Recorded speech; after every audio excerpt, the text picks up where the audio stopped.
Packing a punch like Tyson Fury in a bad mood. Marmite! It tastes like bacon and old people. There's nothing quite like Marmite. Love it. Or hate it. For good or bad, Marmite opens your mind, it broadens your horizons. I hate it. I love it. a taste of the black stuff is extraordinarily divisive.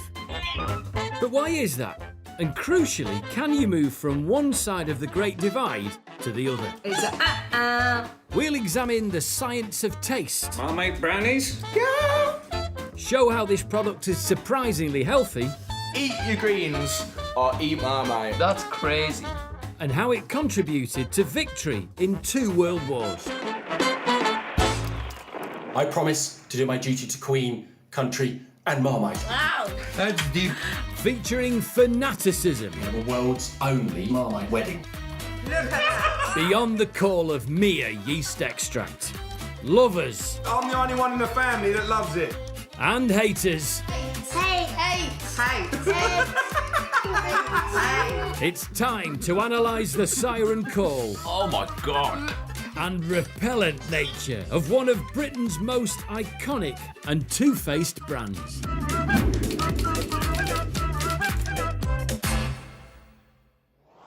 There are very few foods that the British put on a culinary pedestal. Fish and chips' reputation has reached mythical levels, and the simple cheese sandwich is lauded the length and breadth of the nation. But there's little as quintessentially British and yet as fundamentally divisive as Marmite. Yes, Marmite is the Trump. Is the Donald Trump that's really bad. of spreads on toast. To find out why and whether this has to be, we've assembled a motley collection of friends and foes. Are we recording? Is that done? I'm not sure. Yeah, I think Okay, it's working. Lovely. Some of them love a drop of this dark, mysterious spread. Ready? Ready. Ready? I buy it frequently, Right. What would you put it on? usually toast. And others think it is the spawn of the devil. It's not normal, I don't think, to like Marmite. It's weird. But where does the nation actually sit on the Great Divide? Are there more lovers lurking amongst us than haters? In 2011, a survey revealed they were evenly matched. But what's happened since then? Which side will prevail? Well, there's been yeast extract-based mayhem. Because in 2019, 46% of us were lovers and 36% haters, with the rest neutral. 1-0 to the lovers. But why is it so divisive? I think it's a matter of just it's in our genes. It depends on who, like, on the person. Could partiality be genetic? Is it nature or nurture? In 2017, a glossy viral video showed scientists teaming up with our yeasty brand to investigate. Through scientific research, we've developed a test for these genetic markers that contribute to whether you love or hate Marmite. It linked with the brand's humorously effective advertising. They're here. It's a good idea. Yeah, I don't know how scientifically accurate it is. Oh, yeah. Yeah. But the thing is, though, what if it came back that you did like Marmite and then you don't? Yeah. Does that mean you have to eat it? Oh, Annabelle, your result came back that you do like Marmite, therefore you've got to have that. Yeah, I did get a point. Get in, all lovers. I hate it. I don't think it's genetic. I just think it's a bad flavour. Stop trying to blame me for their bad product. It's a clever advert. I would do what that little boy did. I'd just run off. I'd never want to try it again. Yeah. Sadly, the campaign didn't prove a solely genetic link to L'Amour de Yeasty Goo. So I know there have been some studies done on Marmite and whether you can kind of put people into 2 groups of Marmite lovers and Marmite haters. Sometimes I like Marmite, sometimes I hate Marmite. Depends of my mood. I'm not exactly sure whether you really can classify people like that, but certainly our taste buds are, our tastes are formed by a combination of nature and nurture. Here we go. Guinea pigs. It doesn't always work, but if you want your kids to love the stuff, best start them early. So when you're younger, the more tastes you're introduced to, Right. Would you like to try some Marmite? the more likely it is that you'll go on to enjoy a really wide range of foods. Yeah, I always remember those days of eat it all or you're not leaving the table. You might like it. What do you reckon? Nice? Oh no, don't like it. Fair enough. But surely yeast extract is too savoury for tiny humans. Babies actually have a real preference for sweet flavours. Don't like it? Bit bitter. But startlingly, even young children can develop a taste for it because breast milk contains a surprising secret ingredient. Interestingly, breast milk also contains glutamate, which is what gives the kind of umami flavour to food. And this is umami, as strong and savoury as they come. I can't tell you what it is about the taste that I like. It's just so strong. Yeah, I mean, to me, it tastes like super beefy. You know, I love beef flavoured things, so it's like you can't get much stronger than Marmite, really. So I love the stuff. What do you think, River? Mmm. Oh, darling. No. I wish I'd persevered with you and then you'd be eating it now. Maybe you'd run even faster. For some of us, though, a love of the black stuff is always going to be out of reach. There are some people who are what we call super tasters. Oh, God, that's not nice. It's when you get that burn on the back of your throat. But yeah, but you're practically drinking it by the bottle. They in particular taste bitter tastes really, really strongly. It's bitter. It's so bitter and salty. Beautiful. Why is that? Why do you like that? Some of those people will go on to be what you would kind of describe as quite picky eaters because they actually find some of the taste quite overwhelming. Are you proud of yourself? No, because it's awful. So, my GCSE biology expertise suggests your genes are better at making you loathe than love. It's now all square. A complaint to the examiners if you're upset. Coming up, a rookie faces his fears. Kind of looking forward to opening it. I've never smelt Marmite before. The sticky stuff's unpromising origins. That's astonished me that it's literally just what people were going to throw away. And the perils of eating yeast extract by the spoonful.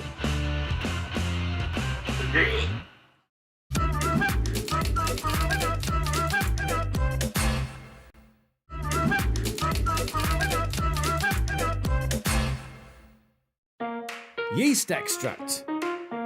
A simple spread with the ability to divide the nation. We're lovers or haters, and in our head-to-head contest, it's currently neck and neck. Now, round 3, a battle for the soul of a Marmite virgin. I'm kind of looking forward to opening it. I've never smelt Marmite before. Tension rises to unbearable levels. Oh, good God. It's a roller coaster of taste.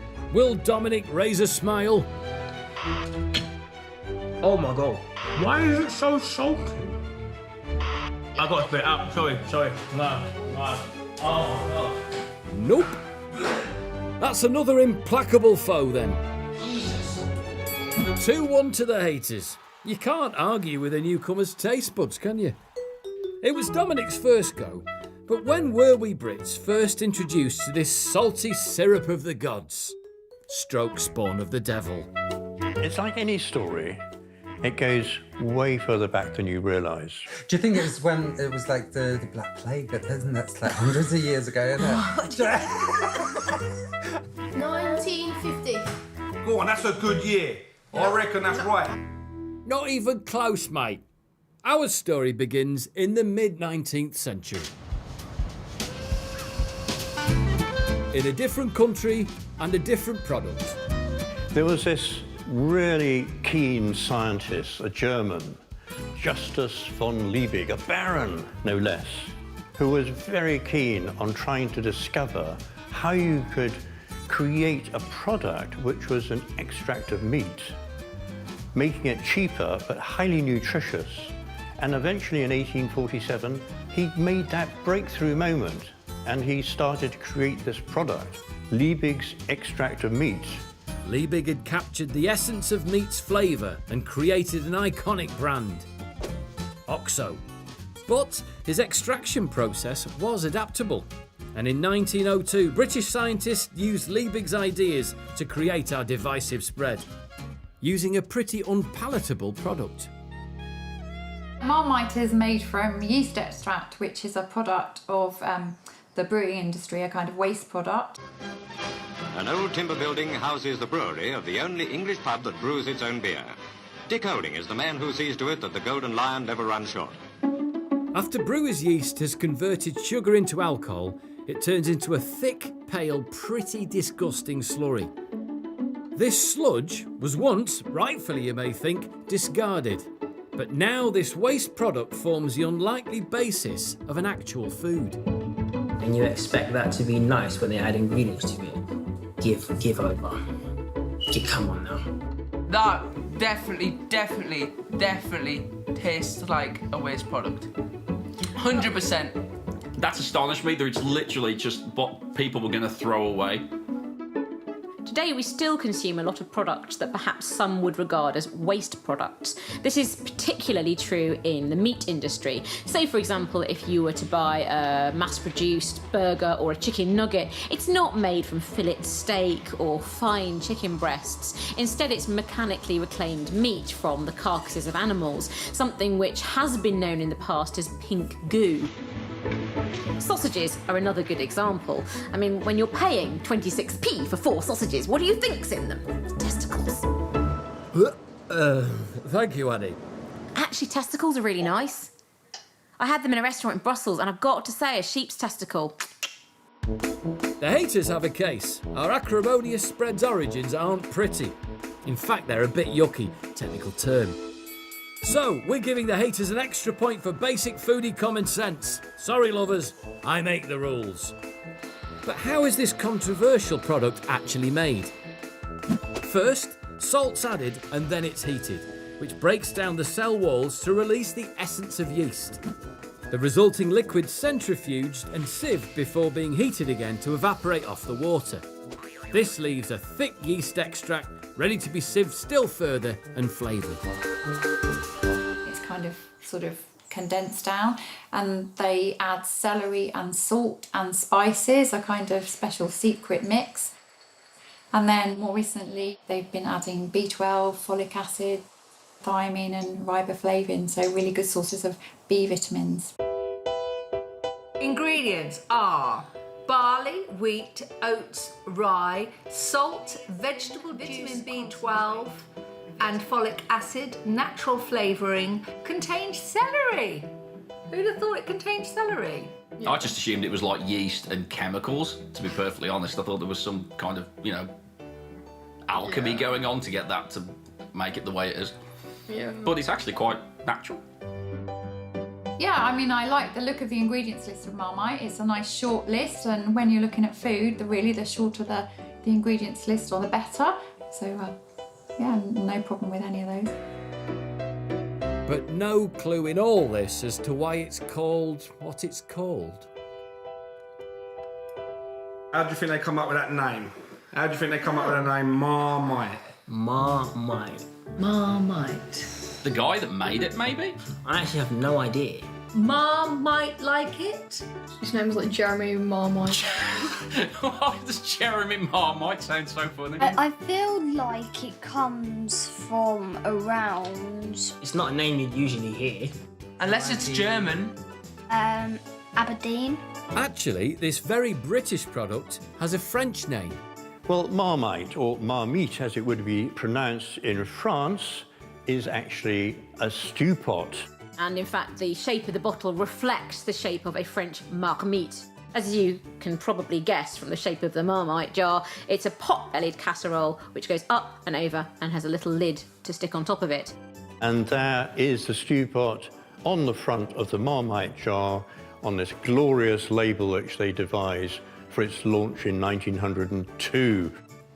Oh yeah, a little cooking pot. Why are we so... God, we're thick, aren't we? There is a cooking pot. Yeah. A British icon with a French name? Sacre bleu, we can't be having that. Surely it should just be called pot-bellied casserole. That's 4-1. The haters are walking it. Of course, I'm impartial. At launch, and despite its Gaelic name, it was an immediate success. And its arrival was a timely one. When Marmite was launched in 1902, nutrition was a subject on a lot of people's minds. There'd been a lot of work done to analyse the diet of the poor, and the discoveries that were made were truly shocking. Around a third of the nation would have been qualified as unfit to fight in the event of a war. There was, therefore, quite a large market for things that delivered a level of nutrition and also flavour punch for very little money. Over the next decade, our intrepid spread went from strength to strength. And when war broke out in 1914, it was ordered straight to the front line. Marmite grew in importance during the First World War. There were food shortages at home, which meant that something like Marmite was really, really useful to boost the flavours of those foods that were left. And for some of the soldiers serving either in the trenches of Flanders or as prisoners of war in the various camps, Marmite sometimes found its way into food rations. It's a taste of home. That's amazing. I think God, they would how have suffered wonderful. so much. To be fair, it could be reverse psychology. If you send me Marmite, I'm going to want to get home as soon as possible, so I'm going to go and win that war. We know that you have to have your B vitamins every day, and so I think, you know, sending Marmite out for them to have every day on their bread or their biscuits or whatever is a really, really good addition. But what about the soldiers who hated it? I'd rather be shot. Rather be shot? Wow. My suggestion to them would be hold your nose, eat it quickly. In World War II, yeast extract's medicinal qualities were explored further still. It was actually prescribed to troops suffering from scrotal dermatitis, an ailment caused by a lack of B vitamins to the scrotum.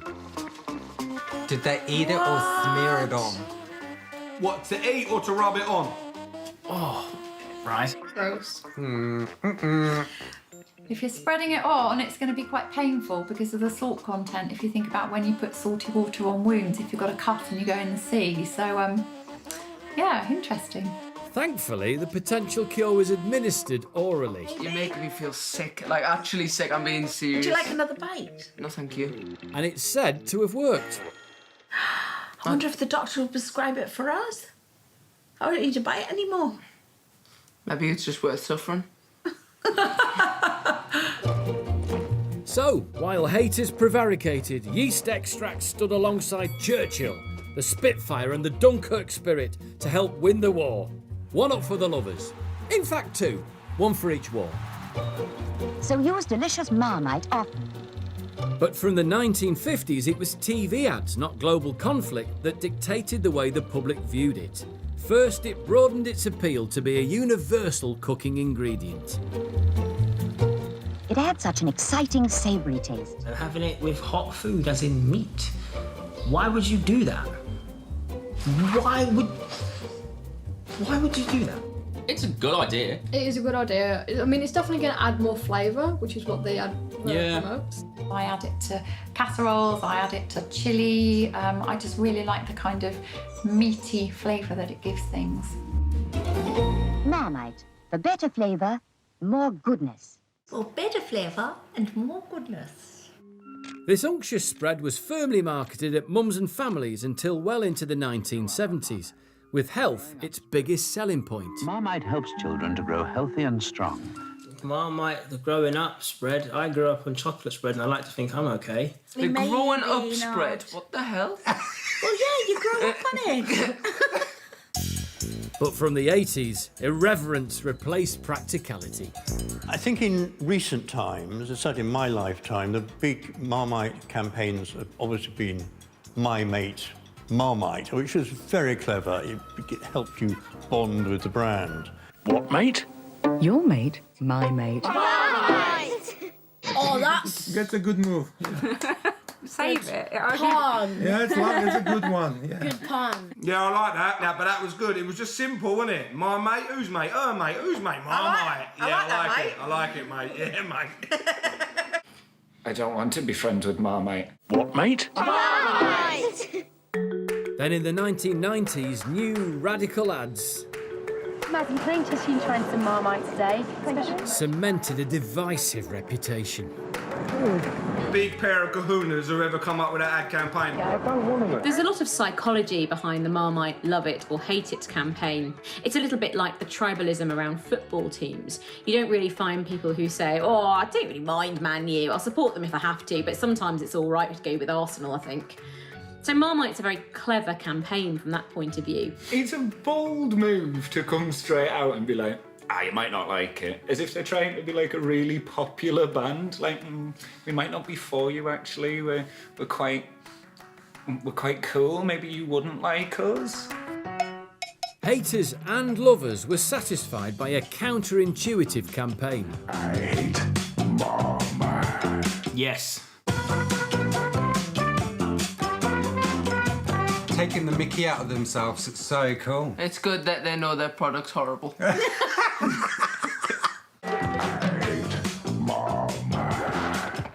That is wicked. How clever is so that? Clever.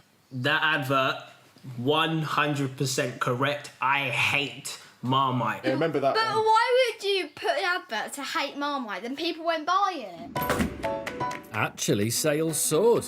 This almost century-old product went mainstream again. It's not often ad men manage to make dictionary compilers sit up and take notice. Love it or hate it, which has just become crazy. I mean, it's now become part of the English language, and we express ourselves almost through the word Marmite. It's very clever. No one says, they're a bit sprouts. And that's something else that people don't like or love. To be honest, I think I'd describe you as a bit. I think I have been described as Marmite in the past. Yeah, I can imagine it. Oh, well. And it's not only entered a dictionary, it's gone viral, adding to the growing genre of taste test videos that flood the net from across the globe. Revolting and hilarious in equal measure. Today, I'm gonna try Marmite. Today, it tastes like bacon and old people.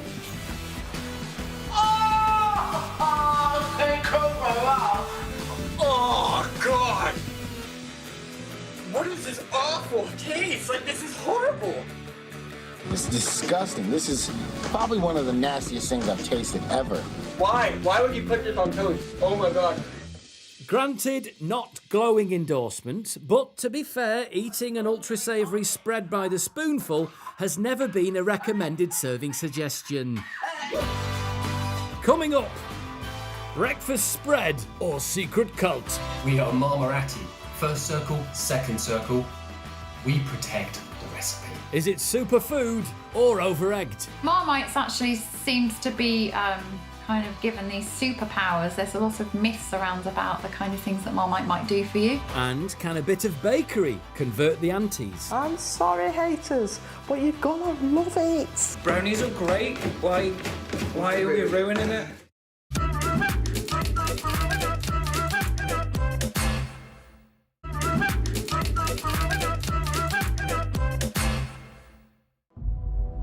Our contentious spread has people who wouldn't touch it with an extremely large extendable barge pole. But some people love it so much they sign up to a secret organisation. Okay, marketing tool, where aficionados can gather to waffle on a bit. We are Marmarati. First circle, second circle. We protect the recipe. I promise to do my duty to Queen, country, and Marmite. I swear to be faithful and bear true allegiance to the Marmarati. I will defend the ebony elixir against all conspiracies, protect its distinctive flavour, and honour its orb-like jar. What a load of trollop. Queen, country, Marmite, something that James Bond didn't say. Wow, mate, I want to be part of that. Yeah. Is it real? Yeah. Yeah. No, I don't think it's real. Offer me all the money in the world. I am not joining. I promise to spread my dark and sticky mistress throughout the land, as well as on toast. It's not my dark and sticky mistress, I'll tell you that right now. No.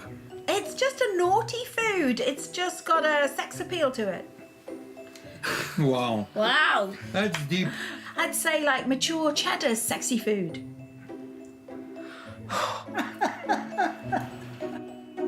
What is going on? And for Jen and Terry, Marmite changed their whole world. Marmite has played a significant role in every part of our life. Seriously. We met over a cheese and Marmite sandwich. The first line Jen ever said to me was, "Is that a cheese and Marmite sandwich?" With such perfect ingredients for romance, wedding bells soon followed. When it came to the big day, their true love, no, their passion, took centre stage. And we just thought, how cool would it be, because everyone knows us as the Marmite couple, how cool would it be to have that at our reception? It was a fantastic weekend, really, just full of Marmite everywhere. We had a Marmite chocolate cake, Marmite portions for people, we had a one-of-a-kind Marmite hat. And for fanatics like them, it's all or nothing. A spreading quest for world domination. As a Marmite missionary, my official title in the Marmarati, I would continue to educate people globally. That is what we've done in 56 countries. We've taken Marmite and got lots and lots of people to try random people in random settings, on volcanoes, in jungles, in deserts. I reckon I could swear up to that oath. Yeah, but you've got to be like a die-hard fan. Yeah, but I secretly could be. Just like Simon Cowell says, it's a no from me. People who sign up to that should be on some kind of watch list, as far as I'm concerned. Marmite opens your mind, it broadens your horizons. But broadening horizons isn't necessarily on the minds of people who encounter yeast extract away from these shores. Patriotic missionary work sometimes falls on fallow ground. The first problem is working out what it is. Oh, sweet chocolate. Wow. That smell? Terrible. And then there's getting to grips with the taste. Fill your boots, lads.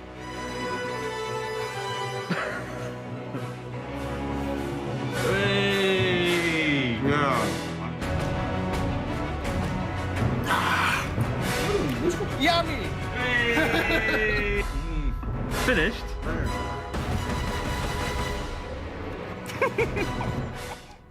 The jury's out on whether they can conquer the world. Yum. Not yum. But at least lovers point to the fact their shadowy bow does you good. But good enough to merit an extra point to draw level? Because we are not like the scrawny products of the early 20th century. In modern Britain, we aspire to be buff and eat impeccably.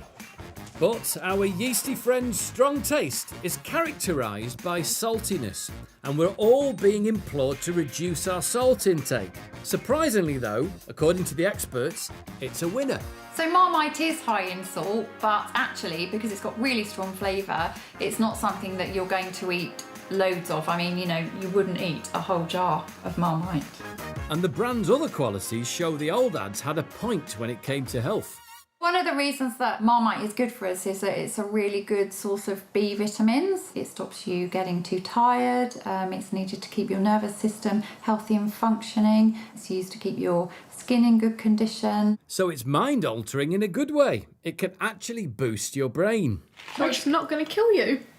Makes you smarter. Well, that's why my brain hasn't worked for the last 30 years then, because I've not been having vitamins in the Marmite. It can even give Britain's favourite bicep bulgers spinach and eggs a run for their money. So this here is an 8-gram serving of Marmite, packed full of B vitamins. To get the same amount of B vitamins, you would have to eat an absolute ton of spinach.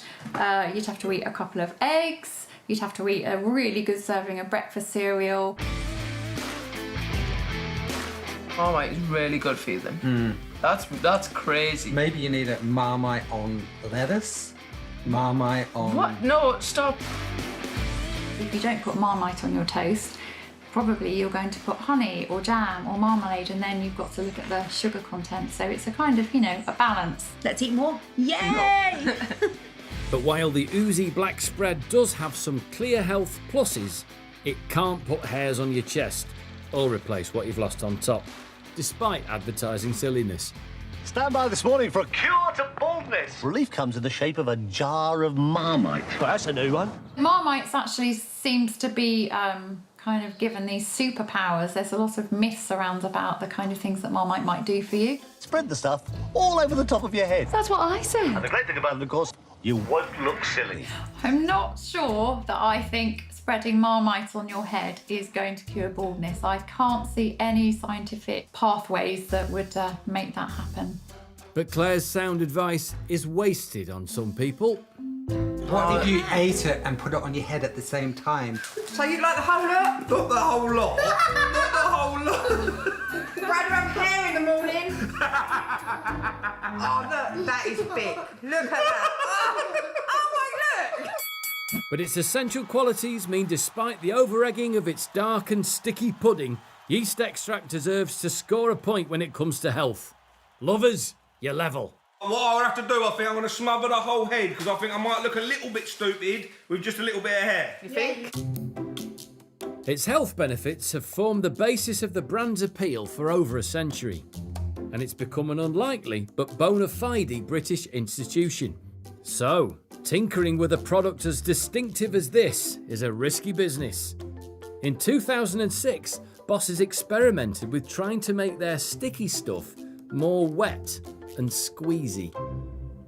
Squeezable products were very much the story at the beginning of this millennium. Everybody wanted to produce something with the flexible plastic that was more modern and more convenient, and Marmite wanted to do the same. But to make Marmite squeezable, they had to make it a little bit more liquid, and that's a danger. Does it taste the same? The jury's out. And its distinctive flavour has seen it expand into unexpected areas. In 2020, advertising creatives were set a daunting challenge. Links for... What? A Marmite? What? And created a bold, tongue-in-cheek ad to launch a shower gel smelling of yeast. No, why would you put that on your skin? Or some on my hair. Can you see? It even looks like Marmite. Why would Lynx do that? You might attract Marmite lovers, but then you're gonna stink at the same time. Even if you like Marmite, you have to admit it stinks. It's a thumbs up for me. It smells nice. I like this. One product that has stuck around, some might say like a bad smell, is a competitor, Vegemite, the love it or hate it spread from down under.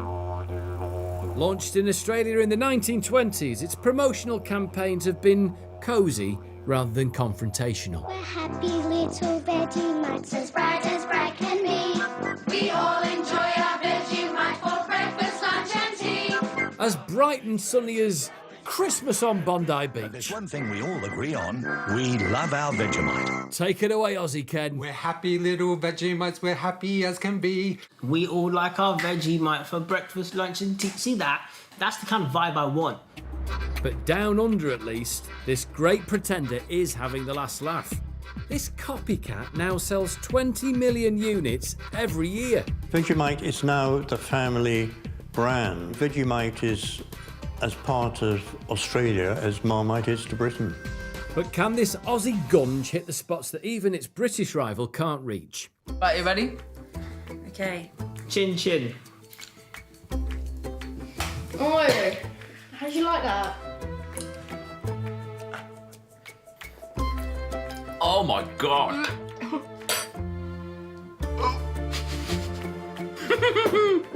That's worse than the Marmite. Oh! As you call Australia home. Please tell me that you think that's so much worse than Marmite. That's so much better. Just like the Aussies always win in the Ashes, they've won again. It turns out Vegemite's even more intense flavour and its grainier texture is a turn-off for many Brits. But are there other ways to weaken the anti-camp? The lovers could earn another point if an unlikely recipe can convert a hater or two. To win over some of you haters, I've devised a great recipe. It's a chocolate brownie with a difference. Marmite. Marmite brownies? Yeah! Yeah. No. You think of it more sort of in terms of toast or in stews and casseroles. Who'd ever thought you could put it in caramel? Well, we've all heard of salted caramel, so I thought, why not the Marmite? I'm hoping I get a nice, pleasant surprise, but I'm not holding any high hopes. First up, 1 tablespoon of golden syrup. For those who prefer sweet to sour, hope beckons. Put the golden syrup and sugar in the saucepan. With baking's holy trinity of butter, eggs and flour. Sprinkle that through. What could possibly go wrong? And then what have we got left? Star of the show, Marmite, waiting. Let's be honest. It sounds horrible. Look at that. So this is going in here now. Ooh. I'm sorry, haters, but you're gonna love it. Brownies are great. Why are we ruining it? Why put Marmite? Wow, the smells are going through the house. It's even brought the dogs in. I think he's even excited to try it. Love this part. Whoa. In you go, my beauty. Good girl. Oven's on. Preheated the oven, haven't we? Preheated oven, 170 it says, and Yeah. these are going in for 25 minutes. But it does smell like brownie. My Marmite brownie. It's going in the oven. And there we have it. Love it or hate it. The results of this brownie bun fight are in. There are 2 converts. I didn't want to admit the fact that them brownies were so good with Marmite on the top. What do you think of that Marmite brownie? Cakey. Is it good? For a person who can't stand Marmite, they were so nice. It's 5-4, despite a touch of hater sour grapes. If you're going to put Marmite in brownies, just don't put a lot in, then you don't taste it. Done. Coming up, will mind games fool the doubters? If I tell you this product is going to taste especially sweet or spicy, those kind of descriptions of a food, their activity changes simply by what we're told about what we eat. That's clever. And can a hater ever become a lover? Oh my god. I have to spit this out, I'm so sorry.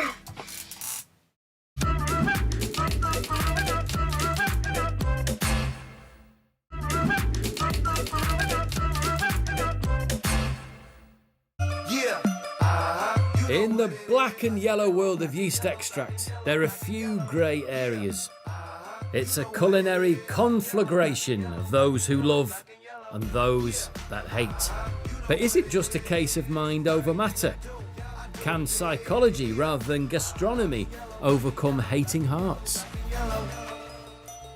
So there are lots of triggers and drivers for our food behaviour. When you look in the brain, you can see changes in some of the parts of the brain that care about flavour, that are kind of triggered by being told that what you're tasting at this very moment is brand X or Y. It's very much similarly if I tell you this product is going to taste especially sweet or spicy, those kind of descriptions of a food again can change the activation you see even in some of the very earliest sensory areas that are coding the actual bitterness or sweetness of a food.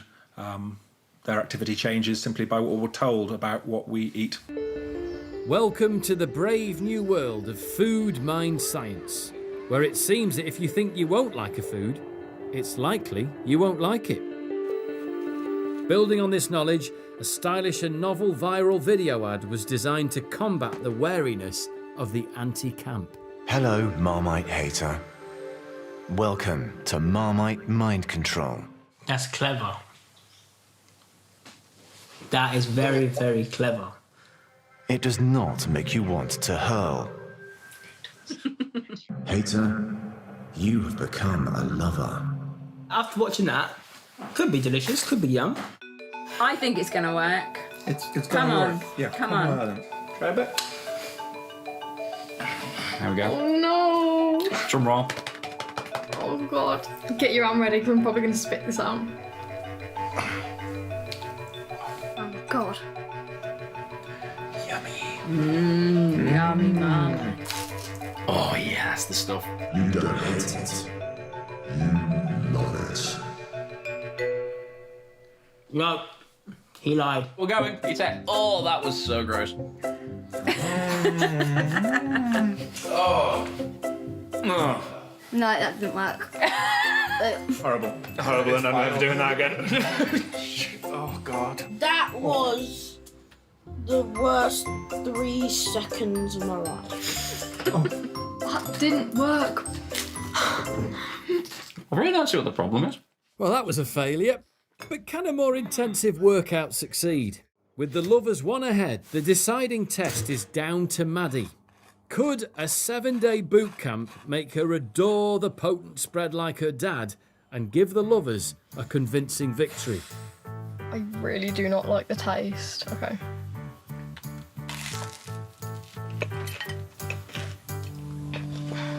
Oh my god. I have to spit this out. I'm so sorry.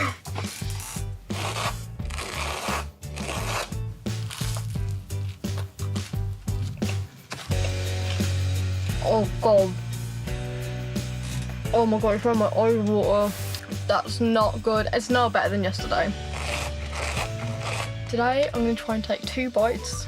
Don't hold me to that, probably it's not going to happen. Oh, I'm going for the corners, but oh well.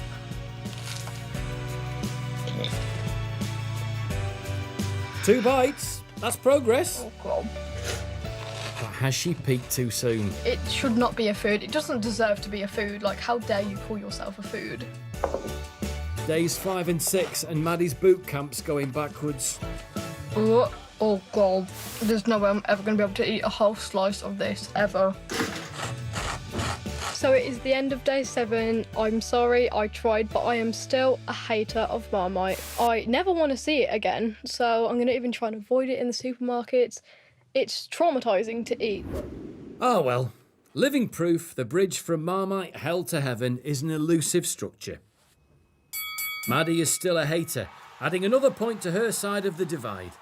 Lovers and haters, it's an honourable, not to say very convenient draw. This divisive product has been a British institution for over a century. Few brands can match its appetite for polarisation. Lovely jubbly. Oh, do you want a bit? Why not? It continues to split families and tear Britain asunder. I've only done it like 3 times, and every single time I end up putting on too much. Want another piece? No, that's what I've been good. Actually, I will. But love it or hate it, life with this sticky black stuff on the UK's breakfast tables will never be dull. Marmite is gooey, it's bitter, and it's love. Disgusting, rotten fish. I think it's the geezer's food. A nice bit of Marmite on toast with a nice strong coffee. I love it. You want your taste buds to have a party every morning, then you cannot go without having a tub of Marmite in your cupboard. Horrific. Sour. And overrated. Come on. Are we a Marmite family or not? No. Yeah, thumbs up, we're a Marmite family. Sticky, beefy, awesome. There we go. It's great. I am a Marmite lover. I will love it till the day I die. I'll be the leader of the hater army of Marmite, and I'll make sure it's never seen on the face of the earth again. You're having a proper munch of it. I don't even know what else to say, apart from that was an experience. The Dog Rescuers with Alan Davies step up to save the day for some Puli Poochies. The new series starts on Tuesday at 7. Next tonight, we tuck into our favourite comfort food. Isn't that perfect for a Sunday night? In the new series of The Wonderful World of Chocolate.